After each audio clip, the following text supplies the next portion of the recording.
Hi, wie schön, dass du wieder mit dabei bist. Ich durfte in der letzten Zeit so viele schöne neue Marken vorstellen, zum Beispiel Le Sœur de Noé oder auch Crayon. Die haben alle einfach richtig einzigartige Düfte und es lohnt sich, die zu entdecken, deswegen verlinke ich die dir gleich nochmal. Und was soll ich sagen, auch heute habe ich wunderschöne Düfte mit dabei, die komplett neu sind, die wir neu im Sortiment haben, die allesamt in eine komplett andere Richtung gehen, sehr einzigartig sind, sodass auch für dich hoffentlich der passende Duft mit dabei ist. Wenn du mich noch nicht kennst, ich bin Lisa von Parfori und ich freue mich, dich in die Welt der Nischendüfte mit entführen zu dürfen. Der allererste Duft. Ich würde sagen, der kommt einfach zum richtigen Zeitpunkt. Ist ein Duft, der erst dieses Jahr rausgekommen ist, der perfekt in Frühling und auch in den Sommer passt. Und das ist der Gin Tonic von Maison Micallef. Der Duft ist schon in einem schönen Grün gehalten und das soll quasi einen Cocktail mit Limette repräsentieren. Und so erfrischend wie ein Cocktail sein kann mit Limette, so erfrischend ist definitiv auch dieser Duft. Der startet richtig schön frisch, richtig schön zitrisch. Wir haben eine schöne Limette, wir haben eine schöne Minze.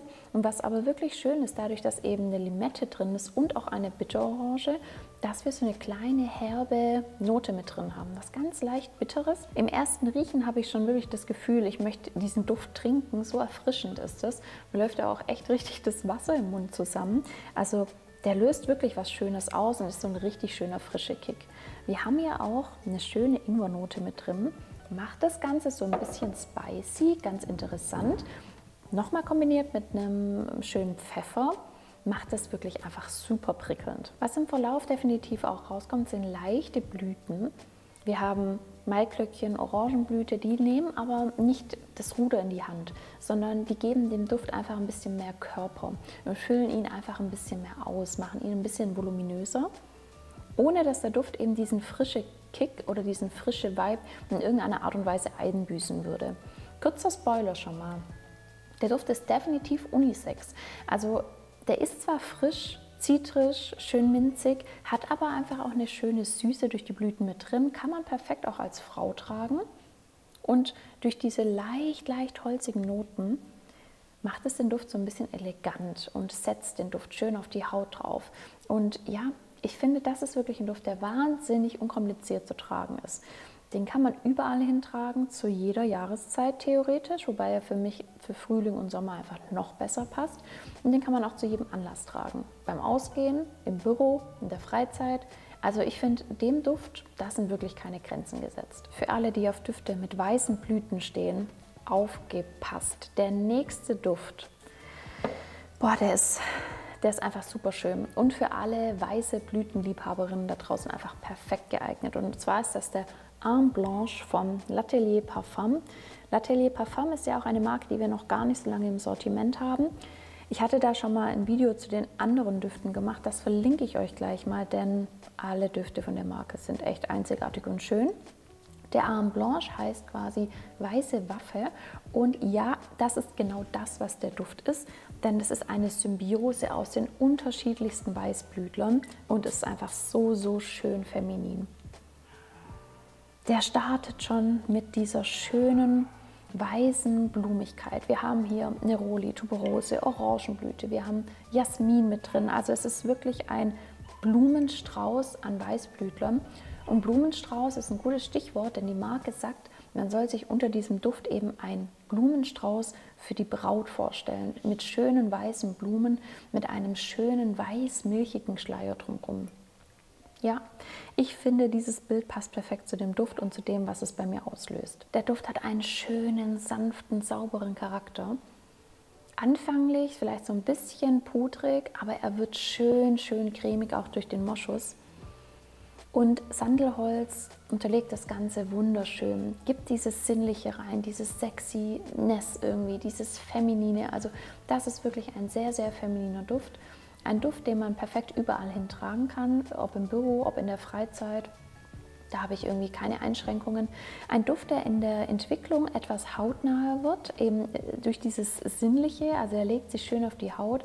Silage ist dann nicht mehr ganz so groß, ist eher ein etwas intimerer Duft, mit dem man sich aber den ganzen Tag wirklich super gerichtet und sauber fühlt. Und ich mag solche Düfte sehr gerne. Der Arme Blanche ist auf jeden Fall ein Duft, der es in meine Parfumsammlung für diesen Frühling und Sommer auf jeden Fall schaffen wird. Ich kann euch gar nicht sagen, wie glücklich ich bin, dass wir von der nächsten Marke, die wir uns anschauen werden, einen neuen Duft im Sortiment haben, denn ich liebe diese Marke. Und es geht um keine geringere als um The Harmonist. Und der neue Duft, den wir haben, ist der Hypnotizing Fire. The Harmonist ist einfach eine Marke, deren Düfte so schön ist. Alex hatte dazu mal ein Video gemacht, das verlinke ich euch mal. Da seht ihr auch, welche Düfte wir noch von der Marke haben. Der Hypnotizing Fire hatte mir so ein bisschen die Erwartungshaltung geweckt, einen Duft vorzufinden, der total rauchig ist. Und kleiner Spoiler schon mal, das ist kein komplett rauchiger Duft. Der hat leichte rauchige Noten, ja, die aber für mich persönlich im Hintergrund sind. Ups. Boah, der startet richtig schön würzig, pfeffrig. Wir haben hier eben Pfeffer mit drin oder Pfefferbaum eher gesagt. Wir haben Piment mit drin. Das kribbelt richtig schön in der Nase. Wir haben hier einfach eine schöne Würzigkeit mit drin. Eine kleine Schärfe für mich tatsächlich auch. Startet ganz anders, wie ich es vielleicht erwartet hätte. Diese Anfangskombination aus Pfefferbaum, Piment und auch der Gewürznelke wird toll ergänzt, relativ schnell auch durch leicht erdige Noten, durch Patchouli. Und was aber toll ist und was eben diese Süße und diese Fülle nochmal mit reingibt, ist eine wunderschöne Rose. Das ist jetzt für mich kein übertriebener Rosenduft, die ist aber definitiv wahrnehmbar. Und das, finde ich, macht den Duft auch so schön unisex. Also das ist wirklich ein Duft, den sowohl von Frauen als auch von Männern perfekt getragen werden kann. Im Verlauf haben wir nämlich auch eine schöne, harzige Entwicklung. Und vielleicht kommt diese kleine, rauchige Note, die da auf jeden Fall schon irgendwann mit rauskommt, durch das Harz. Die macht den Duft aber nicht männlich, weil ich finde, rauchige Düfte sind oft so ein bisschen männlich angehaucht, der Duft auf keinen Fall, weil wir einfach auch eine schöne Süße nochmal mit drin haben. Diese Süße wird auch durch eine schöne Vanille nochmal mit reingetragen. Wir haben ja auch Praline mit drin, wo ich aber sagen muss, rieche ich nicht raus. Tut aber vielleicht ihren Teil im Hintergrund. Silage und Haltbarkeit sind echt top bei diesem Duft, also da fällt man auf. Und dadurch, dass er schon recht intensiv ist, würde ich ihn jetzt eher in den etwas kälteren Jahreszeiten, Herbst und Winter tragen und jetzt auch nicht unbedingt ins Büro. Ich glaube, da belästigt man die anderen ein bisschen. Aber ansonsten zu besonderen Anlässen, Date, Ausgehen, in der Freizeit, ist das auf jeden Fall ein richtig cooler Duft. Ich hoffe, dass auch für dich ein Duft dabei war, der dich vielleicht neugierig gemacht hat. Wenn ja, dann geh am besten gleich auf parfumdreams.com und teste einen dieser Düfte. Ich freue mich, wenn du beim nächsten Video wieder mit dabei bist und damit du das nicht verpasst, abonniere am besten gleich den Channel, aktiviere die Glocke und ich freue mich, wenn wir uns wiedersehen. Bis dahin, mach's gut. Ciao, ciao.